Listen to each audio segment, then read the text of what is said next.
Reserve চুরি ঘটনায় ফিলিপিন্সের RCBC বিরুদ্ধে মার্কিন আদালতে বাংলাদেশের মামলা, প্রায় 550 কোটি টাকা ফিরে পাওয়ার আশা।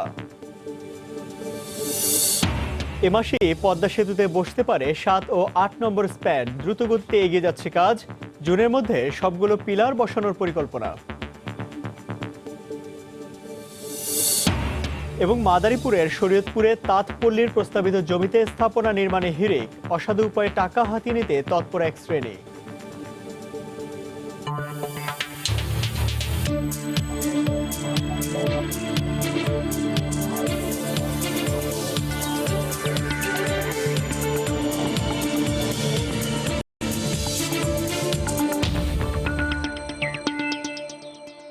দেখছিলেন শিরোনাম। আমন্ত্রণ জানাচ্ছি দেশ ও দেশের বাইরে অর্থ বাণিজ্যের নানা খবর নিয়ে আমাদের নিয়মিত আয়োজন এই সময় বাণিজ্যে।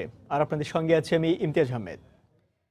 রিজার্ভ চুরি ঘটনায় ফিলিপিন্সের রিজাল কমার্শিয়াল ব্যাংকিং কর্পোরেশন আরসিবিসির বিরুদ্ধে মার্কিন আদালতে মামলা করেছে বাংলাদেশ। নিউ ইয়র্কের স্থানীয় সময় বৃহস্পতিবার রাত 8টার দিকে ম্যানহাটন সাউদার্ন ডিস্ট্রিক্ট আদালতে বাংলাদেশ ব্যাংকের পক্ষে এ মামলা করে যুক্তরাষ্ট্রের আইনি পরামর্শক প্রতিষ্ঠান কোজেন ও কোনর। মামলায় প্রধান আসামি করা হয়েছে ফিলিপিন্সের বাণিজ্যিক ব্যাংক রিজাল কমার্শিয়াল ব্যাংকিং কর্পোরেশন আরসিবিসিকে। এছাড়াও চুরি যাওয়া অর্থের সুবিধাভোগী ফিলিপিন্সের কয়েকটি ক্যাসিনো ও অজ্ঞাত কয়েকজনকে মামলার বিবাদী করা হয়েছে। এজন্য বাংলাদেশ ব্যাংকের 4 সদস্যের একটি প্রতিনিধি দল নিউ ইয়র্কে অবস্থান করছেন। আইনি লড়াইয়ের মাধ্যমে চুরি যাওয়া অর্থ ফেরত পাওয়ার বিষয়ে আশাবাদী সংশ্লিষ্টরা।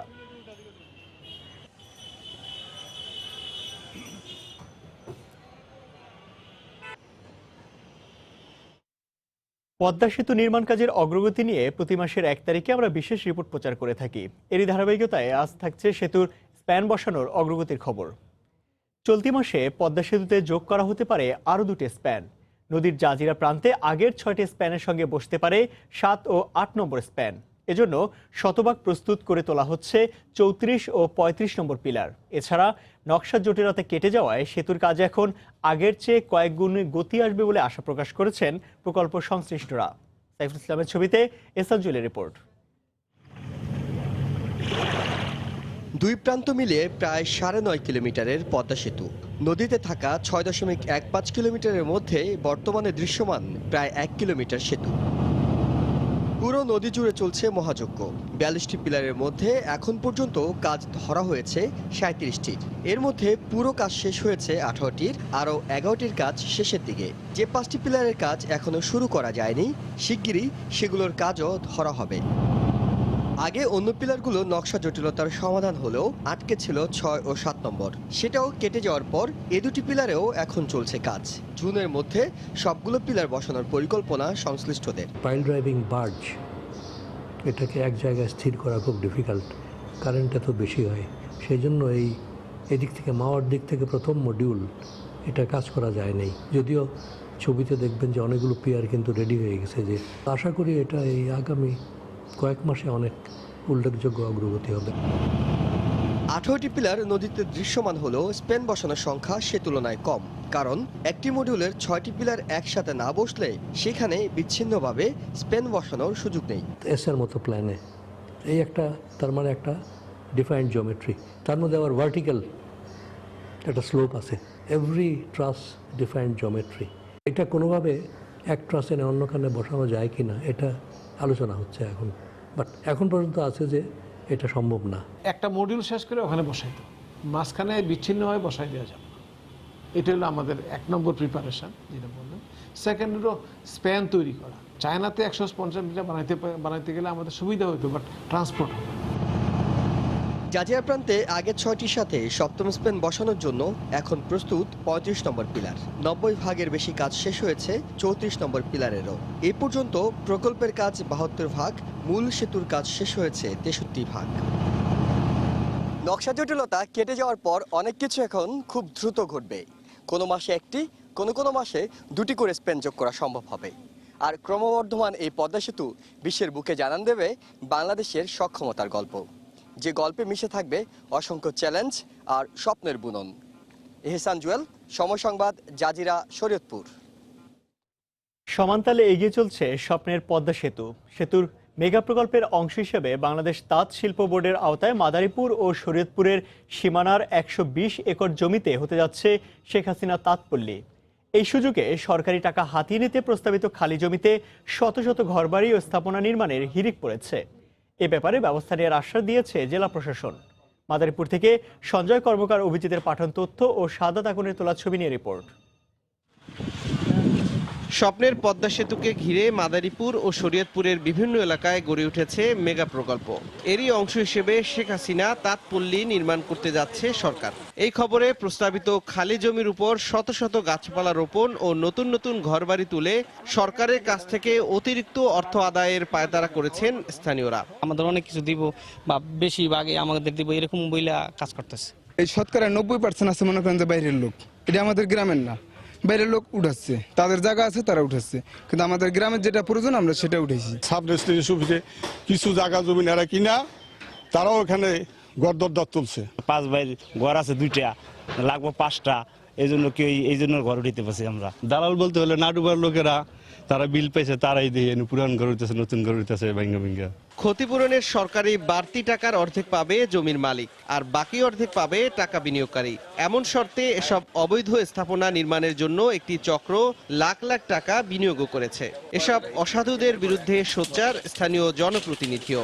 আইনের কাছে আমার এই দাবি যে আমার এই এলাকার এই তাঁতপল্লী যেন না সরে, এটা যেভাবে হোক আইন দেওয়া হোক, যেভাবে হোক এগুলো উচিত করে এখানেই যেন তাঁতপল্লী হয়। শুধু দিনেই নয়, রাতের আধারেও একটি মহল এই স্থাপনা নির্মাণ করছে উল্লেখ করে ব্যবস্থা নেওয়ার আশ্বাস দেন জেলা প্রশাসক। প্রস্তাবিত জায়গার মধ্যে কোনো যাতে স্থাপনা তৈরি করা না হয় এবং যেগুলো স্থাপনা তৈরি করা হয়েছে সেগুলো অপসারণের জন্য আমরা উদ্যোগ গ্রহণ করেছি। জাজিরা উপজেলার নাওডোবার 60 একর এবং শিবচর উপজেলার কুতুবপুরের 60 একর জমি অধিগ্রহণের প্রস্তাব করেছে সরকার। এসব জমিতে হঠাৎ গড়ে ওঠা স্থাপনা 72 ঘন্টার মধ্যে সরিয়ে নিতে মাইকিং করেছে জেলা প্রশাসন। এ ঘটনায় জড়িত থাকার সন্দেহে একজনকে আটকও করা হয়েছে। সময় সংবাদ, মাদারীপুর। নকল ওষুধ প্রতিরোধে কোম্পানিগুলোর উপর কঠোর নজরদারি হুঁশিয়ারি দিয়েছেন স্বাস্থ্যমন্ত্রী জাহিদ মালেক। গতকাল রাজধানী বসুন্ধরা কনভেনশন সেন্টারে 11তম এশিয়া ফার্মা এক্সপোর উদ্বোধন করে একথা বলেন মন্ত্রী। ওষুধ শিল্পের বিকাশে দক্ষ জনবলের পাশাপাশি খাত সংশ্লিষ্ট যন্ত্রপাতি উৎপাদনে সরকারকে এগিয়ে আসার আহ্বান উদ্যোক্তাদের। মামুন আব্দুল্লাহ রিপোর্ট। 50-এর দশকে বাংলাদেশের ওষুধ শিল্পের যাত্রা শুরু হলেও এ শিল্পের বিকাশ ঘটে 80-র দশকে। এরপর আর ফিরে তাকাতে হয়নি। দেশের 98% চাহিদা মিটিয়ে প্রায় 150টি দেশে রপ্তানি হচ্ছে বাংলাদেশের ওষুধ। বর্তমানে যার রপ্তানি প্রবৃদ্ধি প্রায় 15%। বিশ্ব দরবারে বাংলাদেশের ওষুধের পরিচিতি বাড়াতে নেওয়া হয়েছে নানা পদক্ষেপ। তারই ধারাবাহিকতায় বাংলাদেশ ওষুধ শিল্প সমিতির 11তম এই আয়োজন এশিয়া ফার্মা এক্সপো, যেখানে তুলে ধরা হয়েছে ওষুধের বিভিন্ন কাঁচামাল, প্রয়োজনীয় রাসায়নিক দ্রব্য, যন্ত্রপাতি, গবেষণার জন্য প্রয়োজনীয় উপাদান। যে কোম্পানিগুলোর সাথে কাজ করি তাদের প্রিন্সিপালগুলোর সাথে আসলে ওইভাবে দেখার সুযোগ হয় না, কথা বলার, তো যে ইস্যুগুলো থাকে ওগুলো হয়তো সামনাসামনি সলভ করা যায়। আমরা এখনো টেকনিক্যালি অতটুকু অ্যাডভান্স হই নাই, এটা একটা ব্যাপার। আর ওদের অপরচুনিটিটা আমাদের চেয়ে মনে হয় একটু বেশি। এই মেশিন 6টি কিনেছি, সবগুলি 620 পার মিনিট। সংশ্লিষ্টরা বলছেন সময় এসেছে ওষুধ উৎপাদনে কাঁচামালের সক্ষমতা বাড়ানো। এজন্য সরকারকে এগিয়ে আসার আহ্বান তাদের। বায়োসিমিলার বায়োলজিক্সে সেখানেও আমাদের কাজ শুরু হয়েছে এবং সেখানেও আমরা এখন প্রায় 98% বাইরের থেকে নিয়ে আসি, সেটাও প্রায় 80% আমরা নিজেরাই করতে পারবো। আমাদের স্টলেও অনেক ফরেনার্স এসেছে, ওরা অ্যাকচুয়ালি এসে আমাদের দেশের যে কত পোটেনশিয়াল ফার্মাসিউটিক্যাল সেক্টরে আমরা যে কত গ্রো করছি এটা দেখতে পারে। মেলার উদ্বোধন করে স্বাস্থ্যমন্ত্রী বলেন, কম দামে মানুষের হাতে ওষুধ তুলে দেয়াই সরকারের লক্ষ্য। শিল্পে র মেটেরিয়াল তৈরি করবেন এবং তাড়াতাড়ি ওষুধ তৈরি করবেন, সেই র মেটেরিয়াল দিয়ে এক্সপোর্ট করবেন, এটি আমাদের দেশের জন্য আরো ভালো হবে। সবার জন্য উন্মুক্ত এই মেলা চলবে শনিবার পর্যন্ত। মামুন আব্দুল্লাহ, সময় সংবাদ, ঢাকা। ঢাকা আন্তর্জাতিক বাণিজ্য মেলায় যেসব পণ্যের প্রতি ক্রেতা দর্শনার্থীদের বিশেষ আগ্রহ রয়েছে তার মধ্যে অন্যতম পাট পণ্য। দেশের প্রতি ভালোবাসা আর ব্যবহার উপযোগিতা, এই দুইয়ে মিলিয়ে চলছে দৃষ্টিনন্দন এসব পণ্যের বেচাকেনা। প্রচারণা বাড়াতে অনেক প্রতিষ্ঠান দিচ্ছে মূল্য ছাড়, তবে ক্রেতাদের আস্থা ধরে রাখতে গুণগত মান বাড়ানোর পরামর্শ দর্শনার্থীদের। কামরুল হাসান সবুজের রিপোর্ট। বাংলার পাট বিশ্বমাত, দেয়ালে এই স্লোগান সাঁটানো একটি প্যাভিলিয়ন নজর কাটছে বাণিজ্য মেলার দর্শনার্থীদের। বেশ আগ্রহ নিয়েই প্যাভিলিয়নের ভেতরে আসছেন তারা, যেখানে ছিমছাম পরিপাটি ছোট ছোট স্টলে নিজেদের পণ্য সাজিয়ে বসেছেন দেশের নানা প্রান্ত থেকে আসা ক্ষুদ্র উদ্যোক্তারা। এখানে মিলছে নানা কাজে ব্যবহার উপযোগী ব্যাগ, পার্টস, জুটনের তৈরি ওড়না, চাদর, জুতো, টেবিল, ডাইনিং, ফ্লোর ম্যাট ও খেলনা সামগ্রী। আছে ঘর ও অঙ্গসজ্জার অলংকারও। দেশের প্রতি ভালোবাসা থেকেই এসব পণ্য কিনছেন দর্শনার্থীরা। তবে কেনার আগে বারবারই দেখে নিচ্ছেন পছন্দের পণ্যটি কতটা মানানসই। সেই সঙ্গে দামে আরো ছাড় চান তারা। It's really nice. পুতুল টুতুল এগুলো তো অ্যাট্রাক্ট করে, কিন্তু এগুলোকে আরেকটু ডেভেলপ করা দরকার। ডিজাইন, মেয়ের জন্য স্কুল ব্যাগ, আমার ব্যবহারের জন্য একটা ব্যাগ, ওর মার ব্যবহারের জন্য একটা পাটের ব্যাগ। আমি এগুলোর প্রতি দুর্বলতা, কিন্তু আমার মনে হচ্ছে ওই যে কষ্টটা একটু বেশি, কোয়ালিটিটা ভালো। এগুলো আমার কাছে ভালো লাগছে অন্য জুতার থেকে বেশি। কমফোর্টেবল অনেক, ইভেন অনেক টেকসই হয়েছে, সেই জন্য আবার আমরা আশা করি পাটের ব্যবহার আবার পুনরায় চালু হোক। জুট ডাইভার্সিফিকেশন প্রমোশন সেন্টার জেডিপিসির এই প্যাভিলিয়নের বিক্রেতারা জানালেন, দু একটি ছাড়া সব স্টলেই বেচাকেনা চলছে প্রত্যাশা মতো। মেলার শেষ দিকে বিক্রি বাড়বে বলেও আশা তাদের। পার্স ব্যাগ, মোবাইল ব্যাগ, তারপরে school bag, college bag, official bag, lunch bag, career খুব ভালো চলছে। রেঞ্জ 500-600, আবার এরকম পার্টি ব্যাগগুলো 1200। ম্যাক্সিমাম আমরা এক্সপোর্ট করে থাকি। লোকালি চালার জন্য দেখতে চেষ্টা করতেছি যে কিছু চালানো যায় কিনা। আইটেমের সাইজ ওয়ারের দাম আছে আর কি। আর বড়গুলো মিনিমাম 600-6500 টাকা। সারা ভালো পাচ্ছি আমরা। প্রাইস 200 থেকে দেখা গেছে 800। দেশে বিদেশে পাটজাত পণ্যের বাজার সম্প্রসারণে সরকারকে গবেষণার পরিসর বাড়ানোর পরামর্শ ক্রেতা দর্শনার্থীদের। কামরুল হাসান সবুজ, সময় সংবাদ, ঢাকা। দর্শক, এই মুহূর্তে শেরেবাংলা নগরে বাণিজ্য মেলায় আছে রিপোর্টার মামুন আব্দুল্লাহ। মেলার বিস্তারিত জানতে সরাসরি চলে যাচ্ছি তার কাছে। মামুন। ইমতিয়াজ, আপনি জানেন যে বাণিজ্য মেলার অন্যান্য দিনের চেয়ে আজকের দিনটি কিন্তু একটু ভিন্ন, কারণ সরকারি ছুটি থাকার কারণে সকাল থেকেই কিন্তু দর্শনার্থীদের উপচে পড়া একটি ভিড় আমরা মেন গেটে দেখতে পেয়েছি, এবং সেই ভিড়টি কিন্তু দিন যত বাড়ছে ততই কিন্তু ভিড়টিও বাড়ছে। আপনাকে যদি একটু মেন গেটের দিক দেখাই যে দর্শনার্থী কি পরিমাণ চাপ আপনি দেখতে পাচ্ছেন। সকাল 10টায় মেন গেটটি খুলে দেওয়ার পরেই কিন্তু দর্শনার্থীরা প্রবেশ করছেন, এবং যেহেতু আজকে শুক্রবার হওয়ার কারণে অনেক দর্শনার্থী ছুটি পেয়েছেন। ছুটির দিনে পরিবার পরিজন বন্ধু বান্ধব নিয়ে কিন্তু বাণিজ্য মেলা আসছেন, এবং তাদের যে পছন্দের পণ্যটি সেটি ক্রয় করবেন এমনটাই আসলে বোঝা যাচ্ছে। এবং যারা আসলে এই একটু ভিড় এড়িয়ে যারা সকালের দিকে একটু খোলামেলা কিনতে চান তারা কিন্তু এখন প্রবেশ করছেন। আপনি জানেন যে শুক্রবার অন্যান্য দিনের অভিজ্ঞতা আমাদের যেটি বলে সেটি হচ্ছে বিকেলের দিকে প্রচুর পরিমাণ ভিড় থাকে, এবং বিকেলের দিকে আসলে হাঁটার মতো কোনো স্পেস থাকে না, এবং সকালের দিকে একটু ভিড় কম থাকার কারণে তারপরেও কিন্তু ভিড় প্রচুর লক্ষ্য করছি আমরা। বিশেষ করে মেয়েদের গহনা অর্নামেন্টস এর দোকানগুলো এবং বাসাবাড়ি সাজানোর জন্য এবং বিভিন্ন ধরনের ক্রোকারিজ পণ্য সব ধরনের দোকানগুলোতেই আসলে বেশি ভিড় আমরা লক্ষ্য করতে পেরেছি। কারণ আপনি জানেন যে বাণিজ্য মেলা আজকে 24তম দিন। এই 24তম দিনে আসলে বিক্রেতারা চাচ্ছেন তাদের পণ্যগুলো আসলে বিক্রি করার জন্য। এই জন্য বিভিন্ন পণ্যে প্রায় 30 থেকে 40% পর্যন্ত তারা কিন্তু ছাড় দিচ্ছেন। আসলে দর্শনার্থীদের সাথে আমরা কথা বলেছিলাম, তারা যেটি বলছে যে বাণিজ্য মেলায় মূল আকর্ষণ কিন্তু বিদেশি প্যাভিলিয়ন, কিন্তু দর্শনার্থী অনেকে হতাশা প্রকাশ করেছেন যে বিদেশি প্যাভিলিয়নগুলোতে কিন্তু বিদেশি পণ্য তারা পাচ্ছেন না, এবং বিদেশি যে মান তারা আসলে নিয়ে আসেন, যে আশা নিয়ে আসেন সেই আশা কিন্তু তারা পান না। এবং আরো একটি বিষয় আপনাকে বলি, সেটি হচ্ছে যে বাণিজ্য মেলায় সবচেয়ে বেশি ভিড় আমরা দেখতে পাই খাবারের দোকানগুলোতে, কিন্তু দর্শনার্থীরা হতাশা প্রকাশ করেছেন যে খাবারের দোকানে কিন্তু অতিরিক্ত দাম রাখা হয়, প্রায় 300 টাকার জিনিস 600 টাকার রাখা হয় এমন অভিযোগ তারা করেছেন। এবং ভোক্তা অধিকার সংরক্ষণ অধিদপ্তরে তারা কিন্তু প্রায় 30টির মতো অভিযোগ ইতোমধ্যে বাণিজ্য মেলার বিভিন্ন অনিয়ম নিয়ে তারা করেছেন। সব মিলিয়ে আসলে ইপিবি আসলে দায়িত্বশীল ভূমিকা পালন করবে বিভিন্ন পণ্য এবং সেবা আরো মান যাতে বাড়ে সেই বিষয়টি নিয়ে। এবং আরো একটি বিষয় আপনাকে বলে রাখি, ইপিবি কর্মকর্তাদের সাথে কথা বলেছি, তারা বলেছে যে আজকে 1 থেকে 1.5 লাখ দর্শনার্থী এই বাণিজ্য মেলায় আসবে এবং বিভিন্ন পণ্য তারা ক্রয় করবে এমনটি তারা আশা করছেন। তো দিন যতই গড়াবে ততই কিন্তু এই দর্শনার্থীর যে চাপ, এই চাপটি কিন্তু আরো বাড়তে থাকবে। তো এই ছিল ইমতিয়াজ আমার কাছে বাণিজ্য মেলা থেকে এখনকার মতো সবশেষ। বিশ্বব্যাংকের সঙ্গে সুসম্পর্ক অব্যাহত থাকবে বলে আশা প্রকাশ করেছেন অর্থমন্ত্রী আ.হ.ম মুস্তফা কামাল। গতকাল বিকেলে পরিকল্পনা কমিশন কার্যালয়ে বিশ্বব্যাংকের নতুন কান্ট্রি ডিরেক্টর বব সাম এবং বিদায়ী কান্ট্রি ডিরেক্টর চিম ইয়াও ফানের সঙ্গে সৌজন্য সাক্ষাৎ শেষে তিনি কথা বলেন। আমাদের সাথে ওয়ার্ল্ড ব্যাংকের সম্পর্ক ইনিশিয়াল স্টেজে যা ছিল, আমরা খুব ভালো একটা অবস্থানে ছিলাম না, কিন্তু পরবর্তীতে আমাদের অবস্থা আস্তে আস্তে স্বাভাবিক হয়।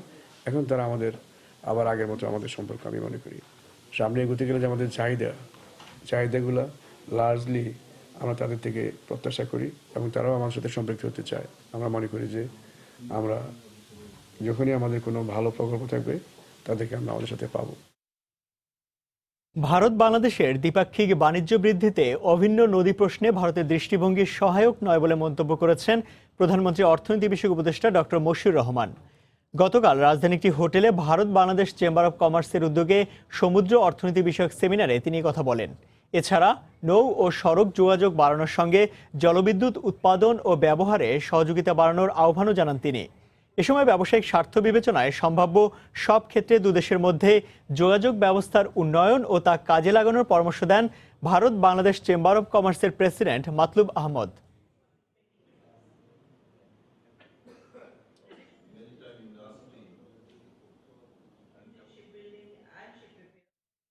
দেশে উৎপাদিত পণ্যের গুণগত মান আন্তর্জাতিক পর্যায়ে উন্নীত করতে সরকার কাজ করছে বলে জানিয়েছেন শিল্পমন্ত্রী নুরুল মজিদ মাহমুদ হুমায়ুন। গতকাল সকালে শিল্প মন্ত্রণালয়ে বাংলাদেশ অ্যাক্রিডিটেশন বোর্ড আয়োজিত সনদ বিতরণ অনুষ্ঠানে এ মন্তব্য করেন তিনি। অনুষ্ঠানে বহুজাতিক পণ্য উৎপাদন ও সেবা খাতে দেশের শীর্ষ 16টি প্রতিষ্ঠানকে সনদপত্র প্রদান করে শিল্প মন্ত্রণালয়। এ সময় পণ্যের মান নিয়ন্ত্রণে উৎপাদন পর্যায়ে কোনো ধরনের গাফিলতি মেনে নেওয়া হবে না উল্লেখ করে ব্যবসায়ীদের সহযোগিতা চান শিল্পমন্ত্রী। রফতানি কার্যক্রমে গতি আনার সঙ্গে অর্থনৈতিক প্রবৃদ্ধির স্বার্থে ত্রুটিমুক্ত অ্যাক্রিডিটেশন প্রক্রিয়া নিশ্চিতে কর্মকর্তাদের আরও সক্রিয় হওয়ার আহ্বান জানান শিল্প প্রতিমন্ত্রী। বিশাল একটি কম্পিটিটিভ মার্কেট এবং আমাদের পণ্য যে আপনাদের এই গবেষণা, এই ল্যাবরেটরি এবং এই মানের যে নির্ধারণ, এটাকে আপনারা আরো অব্যাহত রাখবেন। যে প্রতিষ্ঠানগুলি আছে সকলকে আমরা এই সমন্বিত ভূমিকা এবং উত্তরোত্তর আমরা যাতে এটাকে আরো এক্সপিডাইট করতে পারি এবং বিশেষ করে বিশ্ব বাজারে আমরা যেন আগামীতে আরো বিশাল অবস্থান সৃষ্টি করতে পারি। বাংলাদেশে প্রথমবারের মতো বিশ্ববিখ্যাত সব চশমার ফ্রেম ও সানগ্লাসের কালেকশন নিয়ে যাত্রা শুরু করেছে Bangladesh eye hospital vision care flagship store.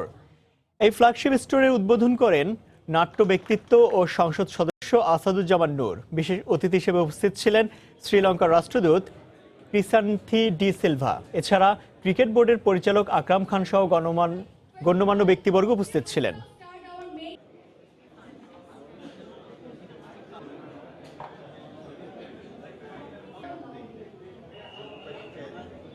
Many shops you will get these brands. যারা চশমা ব্যবহার করে তাদের জন্য এটি ভালো সুযোগ যে কম দামে ভালো পণ্য তারা এখান থেকে পাবেন। অনেক জায়গায় ভুয়া ব্র্যান্ড থাকলেও এখানে ক্রেতারা অরিজিনাল পণ্য পাবেন At a reasonable price, which we এই সময় বাণিজ্যের শীর্ষ সংবাদগুলো জানিয়ে দিচ্ছে আরেকবার। রিজার্ভ চুরি ঘটনায় ফিলিপিন্সের আরসিবিসির বিরুদ্ধে মার্কিন আদালতে বাংলাদেশের মামলা। প্রক্রিয়া দীর্ঘ হলেও টাকা ফিরে পাওয়ার আশা অর্থনীতিবিদদের। এ মাসেই পদ্মা সেতুতে বসতে পারে 7 ও 8 নম্বর স্প্যান। দ্রুত গতিতে এগিয়ে যাচ্ছে কাজ। জুনের মধ্যে সবগুলো পিলার বসানোর পরিকল্পনা। এবং মাদারীপুর শরীয়তপুরে তাঁতপল্লীর প্রস্তাবিত জমিতে স্থাপনা নির্মাণে হিড়িক। অসাধু উপায়ে টাকা হাতিয়ে নিতে তৎপর এক শ্রেণী। এই ছিল সময় বাণিজ্যে। যে কোনো খবর পেতে ভিজিট করুন সময়নিউজ.টিভি। আপনার মোবাইলে সময় টিভি দেখতে ও সকল খবর পেতে ডাউনলোড করুন সময় অ্যাপ। সঙ্গে থাকুন সময়।